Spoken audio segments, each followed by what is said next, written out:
नमस्कार, आप देख रहे हैं न्यूज छत्तीसगढ़ महतारी। सबसे पहले आप सभी दर्शकों को 78वें स्वतंत्रता दिवस की हार्दिक शुभकामनाएं। पूरे देश में आजादी का जश्न मनाया जा रहा है। रायपुर के पुलिस परेड ग्राउंड में मुख्यमंत्री विष्णुदेव साय ने ध्वजारोहण कर परेड की सलामी ली। इस मौके पर उन्होंने कुछ बड़े ऐलान किए, लेकिन उनकी घोषणाओं से शिक्षक भर्ती का इंतजार कर रहे युवा और सरकारी कर्मचारियों को बड़ा झटका लगा है। उम्मीद जताई जा रही थी कि उनकी मांग को लेकर स्वतंत्रता दिवस के दिन सीएम साय कुछ बड़ी घोषणा कर सकते हैं, लेकिन ऐसा नहीं हुआ। चलिए अब आपको अपने रिपोर्ट में मैं सीएम साय के आज जो बड़े ऐलान हुए हैं उसके बारे में बताते हैं। मुख्यमंत्री सानी क्रीडा योजना महोत्सव की शुरुआत करने की घोषणा की है। इसके तहत रायगढ़ बलौदा बाजार में इंडोर स्टेडियम कॉम्प्लेक्स रायपुर जिले के कुनकुरी में आधुनिक खेल स्टेडियम का निर्माण होगा।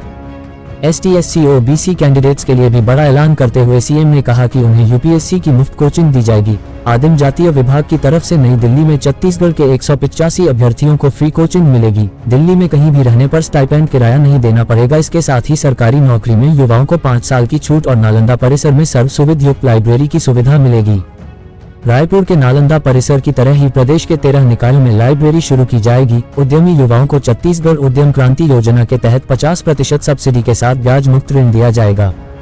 नक्सलियों के खिलाफ जारी कार्रवाई को लेकर सीएम साय ने कहा कि बीते 8 महीने में छत्तीसगढ़ के जवानों ने 146 नक्सलियों को मार गिराया। 32 नए कैंप खोले गए, 29 नए शुरू कर रहे हैं। नक्सलवादी घटनाओं से निपटने के लिए अनुसंधान की कार्रवाई अच्छे से हो सके, इसलिए SIA का गठन हुआ। मुख्यमंत्री ने इस अवसर पर छत्तीसगढ़ आर्थिक सलाहकार परिषद का गठन करने की भी घोषणा की। उन्होंने कहा कि युवाओं को बड़े पैमाने पर रोजगार प्रदान करते हुए अर्थव्यवस्था को तेज रफ्तार देने के लिए हम प्रदेश की नई उद्योग नीति तैयार कर रहे हैं। इसके लिए हम देश की जानी मानी विशेषज्ञ संस्थाओं और उद्योग संगठनों की सलाह लेकर कार्य कर रहे हैं।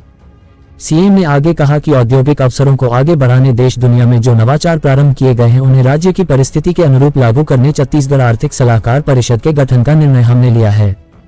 तो सीएम के भाषण से यह कुछ प्रमुख ऐलान थे, लेकिन प्रदेश की जनता को इससे कहीं ज्यादा उम्मीद थी। सरकारी कर्मचारियों के 4% DA बढ़ाने का ऐलान नहीं हुआ। 33,000 शिक्षकों की भर्ती को लेकर भी कोई घोषणा नहीं हुई, इसलिए प्रमुख तौर पर शिक्षक भर्ती का इंतजार कर रहे युवाओं में नाराजगी है। लगातार सोशल मीडिया पर युवा शिक्षक भर्ती को लेकर साय सरकार से सवाल पूछ रहे हैं कि आखिर अपनी मोदी की गारंटी आप कब पूरा करोगे। वहीं प्रदेश में लगभग 112 कर्मचारी संगठन सितंबर में DA बढ़ाने को लेकर बड़े आंदोलन की तैयारी में है। खैर, सीएम साय की इन घोषणाओं पर आपकी क्या राय है, कमेंट जरूर करें। फिलहाल इस रिपोर्ट में इतना ही। मुझे दीजिए इजाजत और देखते रहे न्यूज छत्तीसगढ़ महतारी। नमस्कार, जय जोहार।